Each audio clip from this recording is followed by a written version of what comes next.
আসসালামু আলাইকুম। কি ধরনের সাহায্য বা কাদের কাছে সাহায্য চাইলে আমার সাহায্য চাওয়াটা প্রার্থনা করাটা গুনাহ হবে না, শিরিক হবে না, এই জিনিসটা আমাদের প্রত্যেকের জানা খুবই প্রয়োজন। মানে আমি কাদের কাছে সাহায্য চাইলে, কোন বিষয়ের উপরে সাহায্য চাইলে এটা শিরিক হবে না। কারণ আমরা অধিকাংশ ক্ষেত্রে শিরিক করে থাকি, সাহায্যের ক্ষেত্রে আমরা মূলত শিরিকটা করে থাকি, আর কিংবা ইবাদতের ক্ষেত্রে, তাই না?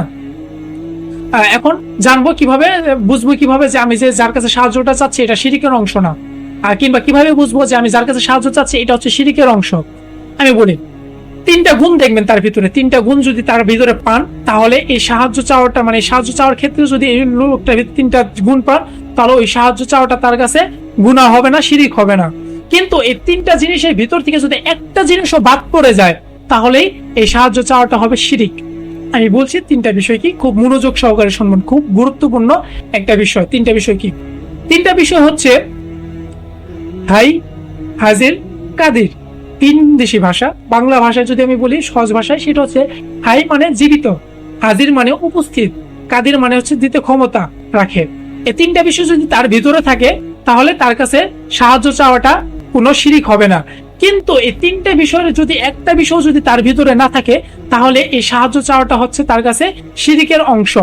আমি উদাহরণস্বরূপ দিচ্ছি। ধরুন আমি পানি খাবো, আমার ভাই সামনে বসা, আমি ভাইয়ের কাছে সাহায্য চাইলাম যে ভাই আমাকে তুমি পানি দাও, পানি খাও, আমি পানি খাবো। সেই ক্ষেত্রে দেখুন, হাই আমার ভাই জীবিত আছে, হাজির আমার ভাই উপস্থিতও আছে, কাদির সে পানির গ্লাসটা দিতেও সক্ষম, ক্ষমতা রাখে। তার মানে কি এই সাহায্য চাওয়াটা ভাইয়ের কাছে মোটেও গুনাহ না। কিন্তু এখন যদি আমি বলি আমার ভাইকে যে ভাই আমি জান্নাতে যাইতে চাই, আমাকে তুমি জান্নাতে যাওয়াই দাও, আমাকে জান্নাতে তুমি পাঠাই দাও। এখন দেখুন, হাই আমার ভাই জীবিত, হাজির আমার ভাই উপস্থিত আছে, কাদির আমার ভাই এটা দিতে ক্ষমতা রাখে না। তার মানে একটা জিনিস বাদ পড়লো, এটা হচ্ছে শিরিক। ভাইয়ের কাছে আমি এটা চাইতে পারবো না, এটা শিরিকের অংশ হয়ে যাবো। বুঝাইতে পারছি? আরো কিছু উদাহরণ দিই এখন বিশেষ মূল বিষয়ের উপরে। সেটা হচ্ছে ধরুন এখন আমি কোনো মূর্তি, কোনো পাথর, কোনো গাছ কিংবা কোনো কিছুর উপরে আমি চাইলাম, ধরেন মূর্তির কাছে আমি সাহায্য চাইলাম যে আমার বোর বাচ্চা হচ্ছে না, তুমি আমার বোর বাচ্চা হয়ে দাও, সাপোজ, যাতে আমার বাচ্চা হয়, এরকম একটা সাহায্য আমি চাইলাম সাপোজ। এখন দেখুন, হাই মূর্তি কি জীবিত? মূর্তি জীবিত না। প্রথম রাউন্ডে এটা শিরিকের অংশ হয়ে যেতেছে। হাজির মূর্তি আমার সামনে উপস্থিত আছে, হাজির আছে, কাদির মূর্তি দেওয়ার ক্ষমতা রাখে না, তাই না? তার মানে এটা হচ্ছে শিরিকের অংশ। এছাড়া এখন যদি আমরা মাজার শরীফের ক্ষেত্রে দেখি, মাজার শরীফের ক্ষেত্রে যে আমি মাজার শরীফে যাই একই দোয়া করলাম যে হে আমার গুরু, আমার পীর, আমার যেরকম সমস্যা হইতেছে, আমার বেবির বাচ্চা হইতেছে না, বাচ্চা যাতে হয় দোয়া করে গেলাম। এখন দেখুন বিষয়টা যে হাই প্রথম রাউন্ডে সে কি জীবিত? প্রথম রাউন্ডে আউট, আমার উলি জীবিত না। হাজির সে কি উপস্থিত? দ্বিতীয় রাউন্ডে আউট, সে উপস্থিত না। তৃতীয়তে হাজির, কাদির হাজিরও মানে সে উপস্থিত না, এটাও আউট। কাদের সে কি দিতে এটা ক্ষমতা রাখে? কখনই ক্ষমতা রাখে না। সন্তান আসে আল্লাহ তাআলা ইচ্ছায়, তাই না?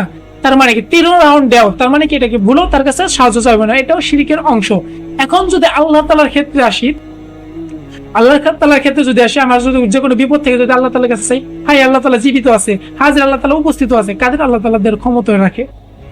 বুঝতে পারছেন? এই তিনটা বিষয় কিন্তু আল্লাহ তাআলার কাছে পাবেন, কিন্তু এই তিনটা বিষয় কখনোই মানুষের কাছে আপনি পাবেন না, কিংবা কোনো মূর্তির কাছে পাবেন না, কিংবা কোনো মাজার কিংবা কবরের কাছে পাবেন না। হ্যাঁ, কাজের উপরে ডিপেন্ড। যেমন পানি চাওয়াটা শিরকের অংশ না, কিন্তু জান্নাতে যাওয়া কিংবা বাচ্চা হওয়াটা এটা শিরকের অংশ।